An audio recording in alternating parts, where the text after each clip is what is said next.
Hey everyone, well it's another day and I'm here working on my 2009 Harley-Davidson Ultra Classic. This is part of the Building the Thunder series sponsored by DynoJet. The other day when I got started on the bike, I got basically halfway complete, depending on how you look at it. I got almost everything apart on the motorcycle and I started getting things back together. Specifically, I got the rear cylinder on and torque down. I ran into a couple of snags that held me up and prevented me from going any further. The first one was that I didn't have a tool to remove the cam bearings over in here. It's really important to replace those when you tear into the engine this far for a couple of reasons. One is that the Harley factory design on the bearings is not all that great and it's known for having problems. And the other one is that you have new cam bearings that come with this kit from S&S, so you may as well put them in. I had to order the tool, and I actually had to order a second tool because the first one that I ordered was misrepresented. There are two different kinds of cam bearings that are used depending on which 96-inch engine you use. You have to make sure to get the right one. I thought that I was ordering the correct one, but it turned out that they lied on the description, so that happens sometimes. The other thing that held me up was that the one gasket set that is not included with the S&S kit are the rocker box gaskets that go above and below this rocker box cover here. Harley says in the manual that you need to replace those when you take this apart. S&S doesn't include them. It's not clear whether S&S thinks you can reuse them. I would say the gaskets look like they're reusable, but to me it seems like when you have the bike this far apart, you might as well put new ones on anyway. They're not all that expensive. So that delayed me for a little bit because I had to order that tool. I had to go to the Harley dealer and get those gaskets that I needed. And then life got in the way, and so it's been a little bit, I'm getting back to it now. So today I'm going to plan to start off by pulling out the cam bearings, putting the new ones in, and trying to get the whole bottom part of the engine together first. And then I want to get going on putting the front cylinder on, and hopefully we can get this bike back together today. Along the way I'm going to be pointing out a couple of things that I did and or a couple of special things to watch out for and things that you need to look at carefully when you're working on this. So let's get to work. All right, I wanted to take a minute to just show you how to get the cam bearings out on these engines. So the cam bearing removal and installation tool looks like this. What you've got is this part here, which you can kind of see has a little tapered edge. And what this will do is you hammer this through the old bearing, and then this will catch on the inside. What you then do is you take this rod, which goes through the hollow center here, and you can see that when that happens, it sticks through, and what that does is it will prevent this part from squeezing in and then coming back out through the bearing. So that'll give a solid hold on the bearing, and then you twist this part counterclockwise and the whole thing comes apart. So let's just go ahead and do that.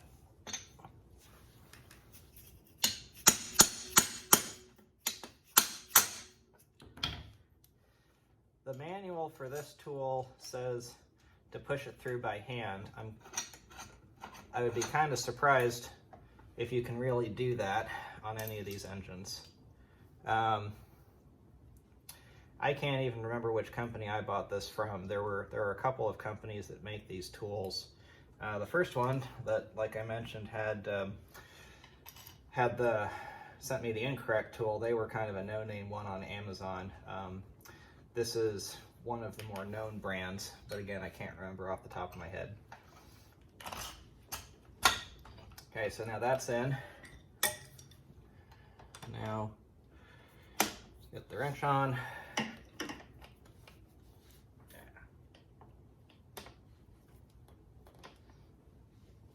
Oh, come on. Okay.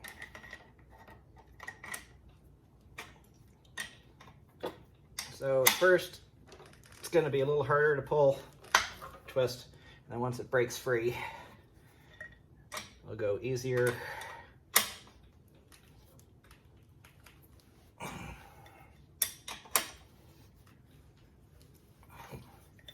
These are held in place with an interference fit, so they're nice and tight.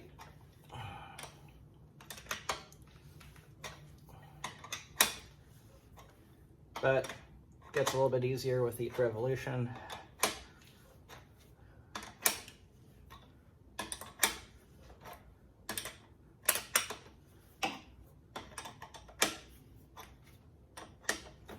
Okay.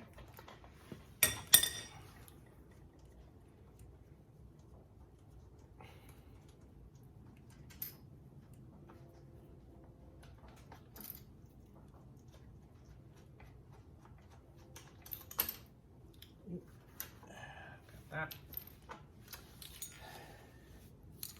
And there you go, bearings off. I'm about to install the cam bearings, and then from there things should go fairly quickly in terms of getting in the cams, getting in the cam support plate and the oil pump and all of that, and then getting this cover back together. But one thing that I wanted to point out here is that Harley uses a good number of O-rings in a few places, as well as gaskets and some others. And you want to make sure that you get all of the O-rings replaced with the new ones, and that you're putting in O-rings in the right spots. You have to be careful about this, because if you get these wrong, then if you put them in the wrong spots or you don't put ones in, then you're going to have a lot of leaks. So one thing that I like to do is I like to leave the old ones in place until I'm pretty much ready to put things back together. And then that way it makes it easier for me to see where I need to go. But one thing to point out, if you take them out already, and I probably should have gotten a little O-ring remover tool, but it's going to be pretty obvious where you need an O-ring, because they do have, you can see this little recess here. The O-ring sits in there and then protrudes just enough, and it has an appropriate amount of squish in there. So you can see you got these two O-rings here. I'll just put this one back here so that I don't forget it later. You got another one down here by the oil pump. And then the other couple to make a special note of in this phase are that the cylinders have an O-ring around the lower dowel. And so when I say lower, you can see on the front cylinder here that you've got two dowels towards what would be the driver's side in the car. You got one here and you got one here.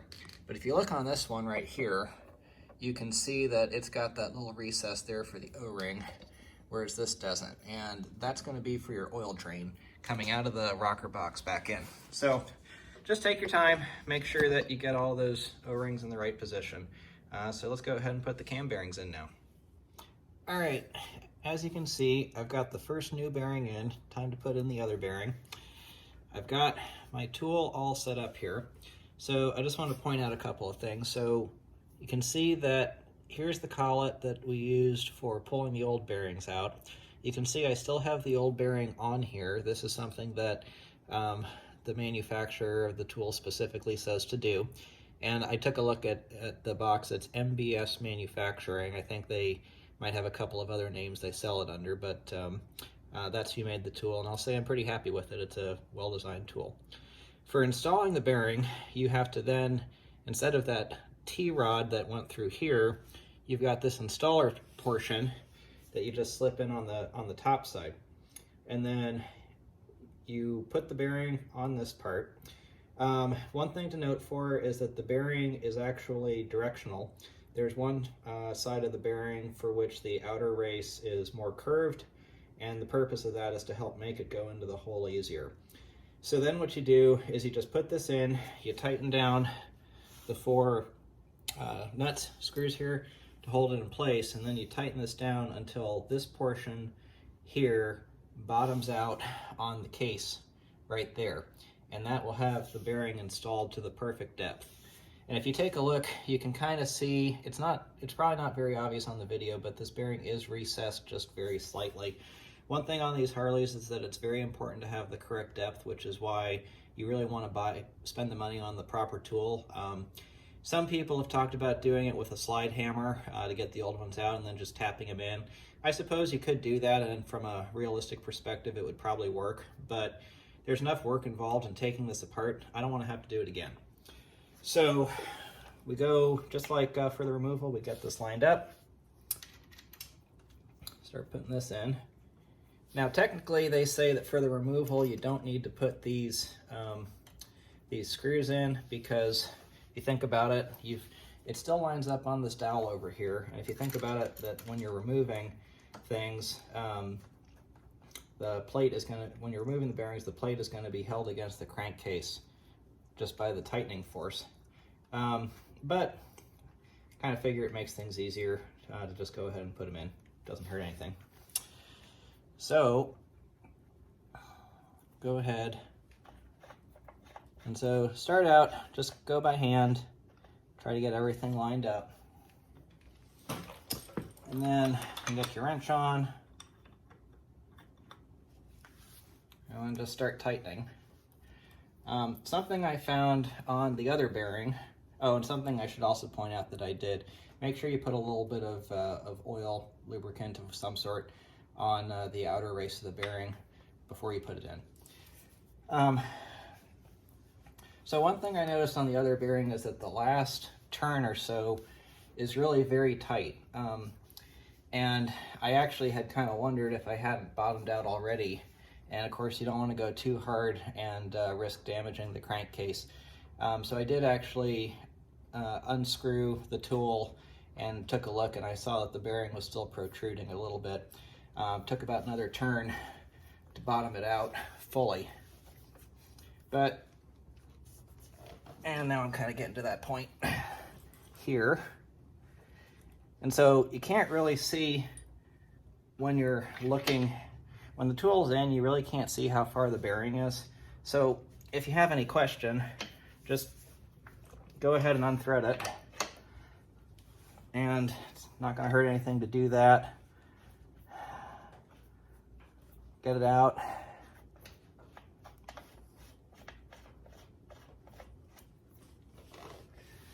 And let's see, can I tell just by feeling back here? Not really, so I'll just go ahead and check.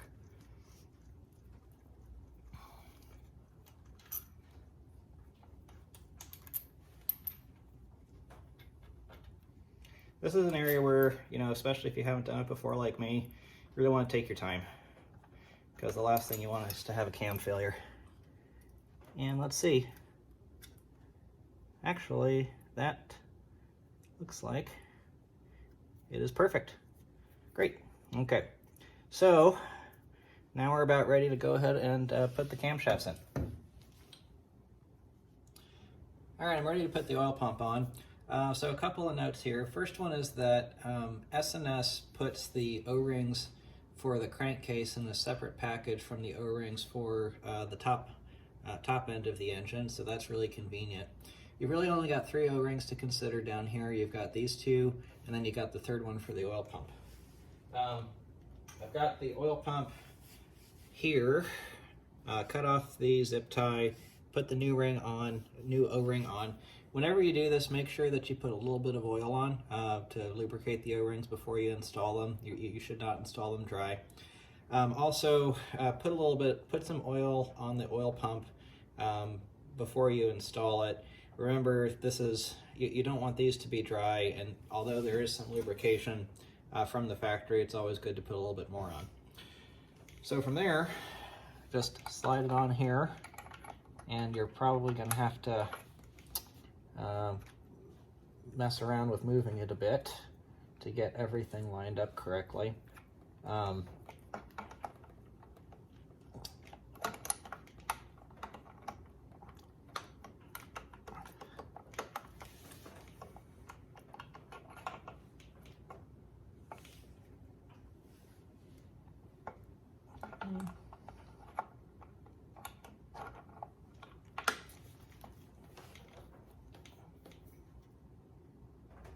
You can also move the crankshaft a little bit to get everything lined up. All right, we have the oil pump on here. You can, I actually put it on as a single piece, but S&S has in the instructions that you can do the two halves separately. Either way works. Just make sure that you get oil on the parts before you put it together so that it's not starting dry.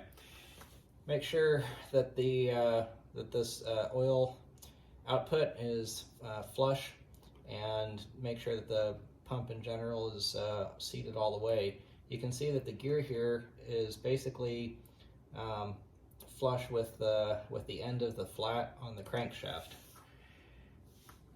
So then you want to get your cam support plate assembled, and if you take a look, you'll see I've got the cams on.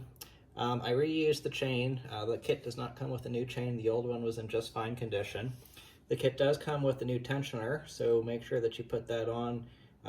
Use the thread locker and tighten the bolts per the instructions.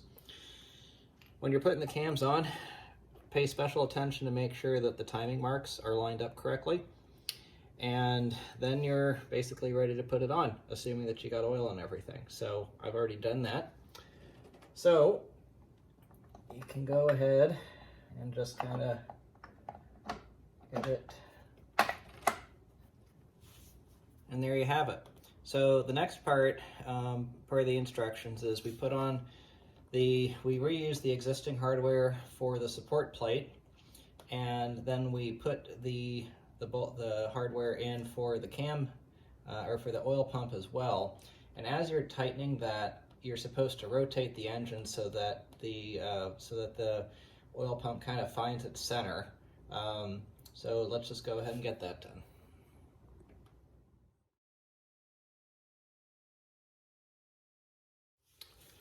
All right, so I've gone ahead and I've torqued down the bolts for the cam support plate, and I've started 3 out of the 4 bolts for the oil pump. One thing to just make sure of is that when you're putting in the bolts for the cam support plate, you've got 2 sets of numbers here. There's the nut set for the oil pump and then the set for the plate. It's going to be pretty obvious which ones are which, because if you try to put the shorter bolts that the factory used for the oil pump and for the cam plate in, they will not fit in the oil pump. S&S includes these substantially longer bolts versus the stock ones. You can see how much bigger they are. So if you try to put one in the middle in these oil pump holes, it won't work. And so we're just going to go ahead, put that one in, and then start getting it down. So per the instructions, we have to rotate the engine as we're snugging things. So we don't want anything to be snug. We just want them to be started. And that's kind of where we are for all of these. So now I'm going to rotate the engine while snugging them down. This is a part where I guess 2 notes. One is that if this cylinder wasn't on, that would obviously be a lot easier. The fact that I started putting this on makes this a harder job. And certainly having a second person would be easier, because it'd be a lot nicer if one person could just rotate the crankshaft over. But I'll manage it, so let's get this done. All right, so as you can see, we've got the cam spacer plate on, torqued all those bolts down, torqued down the oil pump bolts, and now we've got the main cam drive gears on. Just like with the twin cams, make sure that you have your timing marks lined up. The Harley manual has an offset check that you're supposed to do to make sure that the crank and the cam sprockets are not too far apart outwards from each other. So the limit on that is 10 thousandths. So if you install the gears and then snug them down, move things in and out a bit, make sure that they're all flush, and then you take a straight edge and make sure that you can't put a 10 thousandth spacer underneath. Everything was good there. So we got this all lined up. So the next is going to be installing the bolts with red Loctite per the Harley procedure. And after that, we'll then go ahead and we'll put in the main cam tensioner. And as you can see, this has enough. I've made sure that these are lined up correctly, where there's enough slack here for the tensioner, and the dots are still lined up, so everything looks good there. And once we do that, we're ready to put the cover on and button it all up. All right, so I've got the cam sprockets torqued down. I've got the cam chain tensioner for the main cam gear, for the main cam chain installed and torqued down.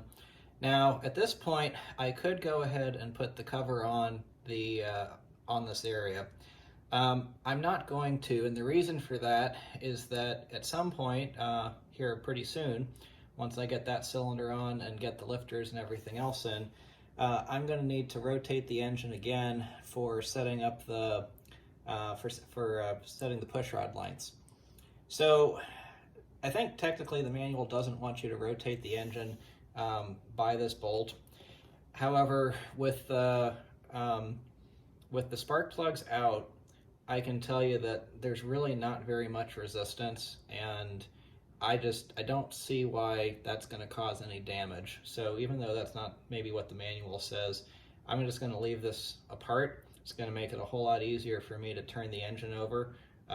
Reality is, when I was taking this apart, I probably should have taken this off first for the same reason, but I was trying to go with the manual here. But this time I think I'm just going to go with my gut on that.